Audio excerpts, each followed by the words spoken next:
Hello, j'espère que ça va, moi ça va nickel. Aujourd'hui, on se retrouve pour un concept assez sympathique. En gros, voilà, c'est du code globalement. Mais j'ai besoin de m'entraîner, donc voilà, autant faire un truc intéressant. Donc, je vais tenter de refaire un jeu un peu style Baldi's Basics en Python.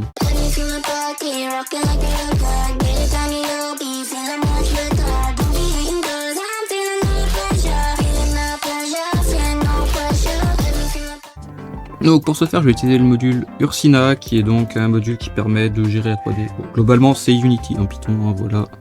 Donc c'est parti. Alors, premièrement, ce qu'il va falloir, c'est de quoi générer le terrain, en fait. Donc, en gros, on aura l'école comme ceci, là, un peu. Et ça sera divisé par grille, en fait. Ça sera une grille. C'est affreux, mais à la souris, je peux pas faire grand-chose. Et en gros, pour chaque case, admettons pour celle-ci, on va prendre un petit peu aléatoirement en fait entre plusieurs salles préconçues. Donc une salle comme ceci par exemple avec 4 portes. Donc ici ce cube là, ça sera cette salle là. Celui juste en dessous, ce sera une autre salle prise aléatoirement avec juste une seule porte. Donc ce sera ici. Et globalement voilà, c'est comme ça que ça va se faire. Ce sera salle par salle. Évidemment, je mettrai des salles un petit peu custom. Donc une salle c'est un carré comme ça, et donc j'en mettrai avec une porte ici, et des murs un peu serrés comme ça pour faire un genre de couloir. Donc voilà, ici c'est l'idée principale de la génération en fait. Donc c'est parti. Pour faire les salles, j'ai deux choix. Donc soit je fais ça dans Blender, soit je les génère automatiquement avec Ursina. Le plus opti c'est de faire ça dans Blender, hein, voilà, donc c'est parti.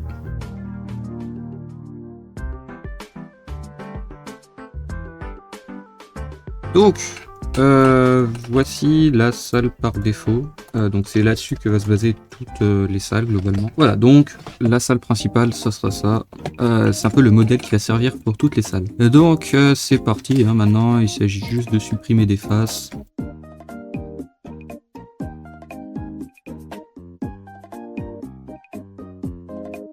À partir d'ici, je vais commencer à faire des pièces un petit peu plus originales. Notamment ici, je vais faire un couloir tout simplement, voilà. Et voilà, on a un couloir. Alors maintenant, je vais les exporter une par une. Voilà, bon, j'ai tout exporté. Maintenant, on peut retourner ici. Et là, bon, ça va être très simple. Je vais faire une liste. Ensuite, je vais faire une grille. Ensuite, on va faire une fonction qui va fabriquer la map. Voilà. Et... ok, j'ai oublié de mettre des collisions. Hop. On va faire spawner le joueur à un endroit correct. Normalement, je devrais apparaître au-dessus de la map. Et je vois rien. C'est pas normal. Voyons voir le problème. Au final, je suis débile, hein. J'ai juste oublié de fabriquer ma map, en fait. J'avais créé la fonction. Au passage, j'ai rajouté un ciel pour que ce soit plus joli. Mais bon. Comme vous pouvez le voir, ça fonctionne, mais on voit pas grand chose quoi. Alors pour cela, c'est très simple. On va juste utiliser un petit shader et je vais appliquer le shader à tous mes objets. Voilà. Donc voilà, maintenant on voit quelque chose. Bon, évidemment, il y a du culling et normalement je suis pas censé spawner au-dessus. Mais voilà, si on rentre dans la map, vous pouvez voir que... Ah oui, en effet, il faut que j'enlève le culling. Voilà, bon, j'ai enlevé le culling, normalement on devrait voir quelque chose. Parfait. Donc ici on spawn sur le plafond, je vais agrandir les pièces parce que sinon c'est un peu bizarre. Normalement ici là je devrais spawner à l'intérieur des bâtiments, nickel. Et je suis coincé dans un mur évidemment. Voilà, c'est encore tout cassé. Ok. Je vais faire un petit peu de debug, je reviens. Du coup, le problème, c'était un problème de taille, globalement, hein, ici. C'était 1, alors qu'il fallait que ça soit 2, tout simplement.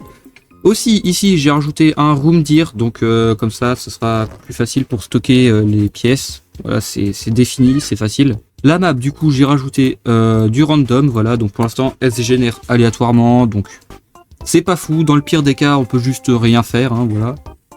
Dans le meilleur des cas, c'est sympa, mais bon. C'est pour ça je vais ensuite améliorer un petit peu la génération de la map pour que ça soit un minimum intéressant en fait. Ici j'ai mis donc le spawn du player qui est tout en haut de la map. J'ai changé la vitesse du joueur aussi parce que de base il est terriblement lent. Et j'ai envie que le jeu il soit un petit peu rapide en fait. Hein, voilà. Ici, bon, l'endroit où spawn le player, ce sera forcément la pièce vide pour éviter d'apparaître dans un mur, ça paraît évident. Donc ça c'est la fonction qui fabrique la map, et ça c'est le sol invisible pour éviter que le joueur tombe à travers le sol. Donc vous allez voir à quoi ça ressemble actuellement, et voilà. Donc pour l'instant faut ignorer, je rajouterai les murs ensuite. Donc voilà, ici on a une école générée procéduralement, mais qui, comment dire, voilà, c'est l'un des pires cas dont je vous parlais à l'instant. Voilà, je vais reset ça. Ah, ici on a un truc d'un peu plus intéressant avec des couloirs. Et bon. Voilà, c'est pas exceptionnel, hein, mais ça c'est fonctionnel pour l'instant, c'est déjà pas mal. Si évidemment on passe pas à travers les murs, ça c'est bien. Et bon, voilà, pour l'instant ça ressemble à ça. C'est correct, mais c'est pas fou en soi. Donc voilà, c'est pour ça, je pense que je vais améliorer un petit peu la génération. En implémentant du coup un petit algorithme de labyrinthe, ce qui fait que du coup même dans le pire des cas on aura un gameplay un minimum intéressant, ça fera plaisir. Voilà. Je vais également rajouter des rotations aléatoires pour les pièces, puisque bah, là le problème c'est qu'elles sont tous dans le même sens, donc c'est très répétitif. D'ailleurs je vais faire ça tout de suite. Bon alors ici du coup on devrait se retrouver avec... Waouh! J'ai peut-être changé la mauvaise orientation là, je suis pas sûr, mais c'est pas trop censé ressembler à ça. Hein. Voilà, là normalement. Voilà, bon c'était bien ça, c'était bien le Y qu'il fallait changer, et voilà. Du coup on se retrouve avec plus de variété dans les pièces, mais plus d'infaisabilité du coup au passage. Du coup, j'ai implémenté l'algorithme le plus basique que j'ai trouvé pour faire un labyrinthe, puisque flemme de tout penser par moi-même, en fait il y en a déjà des excellents qui existent. Bon du coup j'ai choisi celui-là, hein, j'ai juste suivi ce qui a été dit en fait, hein, voilà, je me suis pas trop pris la tête. Du coup en fait ce que ça fait c'est que ça génère un labyrinthe qui stocke donc dans une grille similaire à ma map, et ensuite il parcourt la map. Et donc si dans le labyrinthe il trouve un mur, il laisse la map telle qu'elle est, et s'il trouve du vide, il met une pièce vide. Voilà, comme j'avais dit tout à l'heure, ça permet d'avoir une map plus agréable à jouer, qui est bien plus intéressante. On est sûr que c'est fonctionnel même si on tombe sur le pire des cas à cause de l'aléatoire. Bon alors du coup on va voir ce que ça donne. Bah, c'est pas mal tout ça. Hein. Déjà maintenant on peut enfin se balader à peu près librement dans la map, ça fait plaisir. Donc voilà, bon c'est très sympathique tout ça, mais le problème pour l'instant c'est que il n'y a pas vraiment d'enjeu en fait, hein, globalement. Il n'y a pas de but, il n'y a pas de problème ou quoi, voilà. Donc c'est pour ça que je vais rajouter un PNJ similaire à Baldi, voilà, qui donc nous suivra globalement.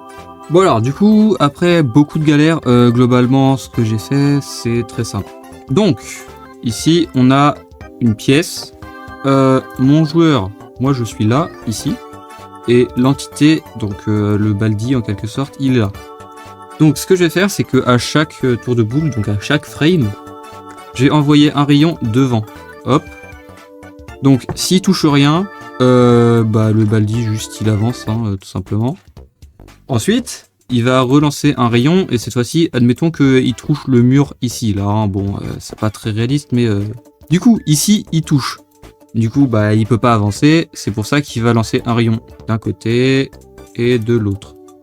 Donc si de ce côté-là, ça touche, il peut rien faire, et si ça touche aussi, il peut rien faire. Donc là, à ce moment-là, il va juste attendre que le joueur il bouge. Je vais peut-être rajouter ensuite un algorithme pour qu'il se déplace en arrière dans ce cas-là, mais je sais pas. Pour l'instant déjà c'est comme ça que ça marche. À chaque frame, il envoie un rayon devant lui, s'il peut avancer, il avance. S'il peut pas avancer, il regarde à droite, s'il peut, il va à droite, et s'il peut pas, il regarde à gauche, s'il peut, il va à gauche, et s'il peut pas, il fait rien. Sachant que son but, c'est d'aller dans cette direction-là. Hein. Il va aller rejoindre le player, c'est aussi simple que ça. Donc voilà, ça se fait en quelques lignes, hein. C'est aussi simple que ça. Je l'ai pas encore réellement testé, donc voyons voir ce que ça donne. Normalement, il est à l'autre bout de la map, donc il doit être par là. Voilà, donc il est juste là. Donc là, oui, il me suit. Et là, je suis derrière un mur, du coup, il peut pas vraiment bouger.